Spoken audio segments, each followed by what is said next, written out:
Hi friends, today we're going to look at some eye-watering stats, wonder about why there's no housing inventory right now, and look at some affordable housing options. Let's get started. Let's go to the park. Did you know that nationally the housing market is just 5% away from over 200,000 households falling into negative equity? It's a concerning trend. Mortgage rates are currently at their highest level in 23 years, making it even tougher for home buyers.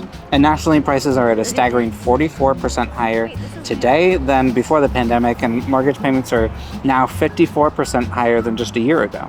Here in Seattle, we're sitting at about $880,000 for the median single-family home. That's about the same as it was about a year ago, but up 28% from 4 years ago. So if you bought a house 4 years ago for $685,000 and put 10% down, now you would have about $260,000 in equity, or a 383% return on your investment. Now that's the power of leverage. These numbers might sound great if you already own a home, and very daunting if you're looking to buy. But don't worry, I have a couple solutions for you. First, let's talk about why there's a scarcity of housing inventory right now. Here's that same 4-year period for the number of houses for sale in the city of Seattle. I mean, it kind of speaks for itself, doesn't it? Compared to years past, there's not much housing available for sale. One reason for this is the phenomenon that everybody wants to be a real estate investor these days. This increased demand for investment properties has caused a lot of houses to be taken off the market for personal use and then converted into rental units. And this naturally limits the supply of available houses for people that want to buy them and move in for themselves. And it's kind of partly responsible for inflating prices a little bit. Now, I will admit that we're kind of guilty of this. We have flipped a couple houses. We currently own an Airbnb and we run a property management company. So here's a few stats to consider about landlords. 10 million Americans earn income from rental properties, and 41% of rentals are owned by mom and pop outfits. Half of single property landlords purchased their rental property as their primary residence and then moved out and rented it out, which is what a lot of our clients in Seattle are starting to consider, thus why we started a property management company. The average landlord profits about $10,000 a year, which is pretty on track with the $15,000 that we're projecting for our Airbnb property, which sounds pretty good, but then you have to consider the deck that needs to be redone, the heating system that needs to be probably replaced, and you add all that, it's about $50,000 worth of work. So you can see how things go. But back to inventory. Zoning restrictions are playing a significant role in limiting housing supply. Seattle actually provides a really good case study for the problems that zoning has caused, because not only in the 1950s did they allow redlining, but today it's illegal to build anything but a single-family home across most of the city. Let's go to my backyard as we talk about DADUs, or detached accessory dwelling units. These smaller secondary dwelling units can be a game changer, offering both extra living space and rental income potential, and Washington State is on the cutting edge of trying to fix all of these zoning problems. I'm actually really impressed with what's happening, and I'm trying to set up an interview with city planning officials to learn more about the future of urban housing. So subscribe for more. I'm building a playhouse right now on top of my garden shed. You can follow the saga via the link in the corner, but it's also a really good example of what could happen back here with a DADU. We're planning to stay in this house for a long time, maybe 15 years, but we'll probably tear this down and build some sort of cool, tiny house back here before we move. There's actually alley access back here, you can see over here, and I think it's the perfect way to increase density in my neighborhood.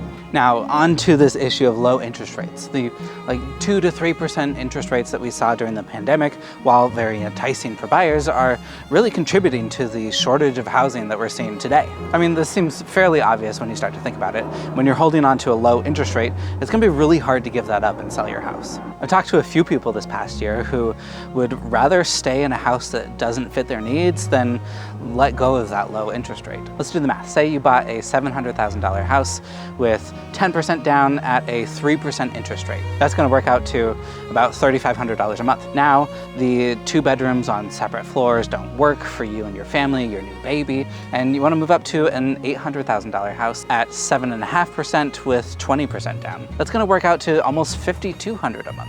I am helping a lot of people get seller paid rate buy downs recently, and they're great, but they're also temporary, and you're better betting that the interest rates are going to go down in a year or two, which I think they will, but you should still be comfortable with that base $5,200 a month in case they don't.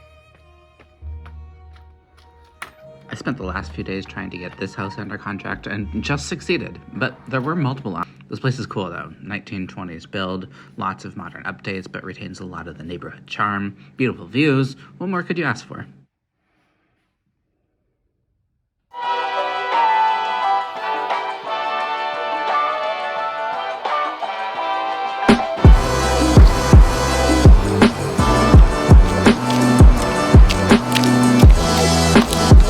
We're doing a quick little vacation road trip, about maybe 4 hours outside of Seattle in Lake Chelan.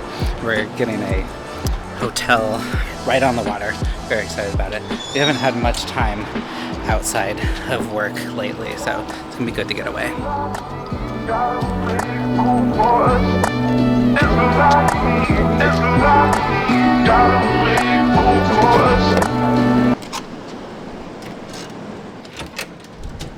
We found this pretty nice hotel.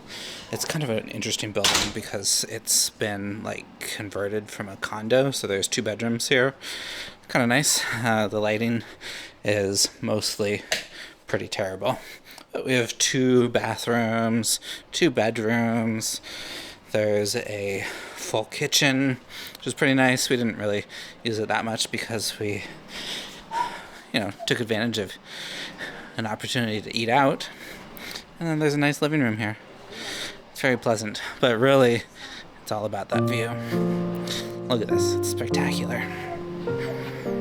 Now let's move on to a more positive note, making housing more affordable. Zillow recently introduced a 1% down loan option where they'll match 2% at closing for first-time homebuyers in Arizona. And this is a fantastic opportunity for those who are thinking about making their first foray into home ownership. To qualify, your income has to be below 80% of the median area, and basically it works out that a single person can buy a house for under $110,000 and a couple filing jointly can buy something under about $220,000, which is nice, but it's also kind of a tough budget to work with, even in the Arizona markets. Zillow isn't the only player in this space. Rocket Mortgage fairly recently announced a similar program with no location stipulations and removing the first-time homebuyer requirement. But I have to emphasize that these programs have been around for a long time, and you don't have to use Zillow and Rocket Mortgage to take advantage of them. You can work with any lender, including my favorite lender in the Seattle area. You can follow the link in the description to get in contact with her. And she's helped a number of my clients take advantage of different down payment assistance programs and also finding just really good programs match their requirements and make them feel really comfortable. You want to be in the video? Hi! Hi! Can you say hi? Hi. Okay, to put things in perspective, I'm currently helping somebody buy a condo in the Seattle area for under $300,000. They qualified for a 0 down home loan, and we're even negotiating that the seller's going to pay all of their closing costs. So basically, they're just moving into a home with no cost and trading their rent for a mortgage. It's a great deal. So if you're looking to make a home in Seattle, send me a message or just stay tuned for more videos from my home in Seattle.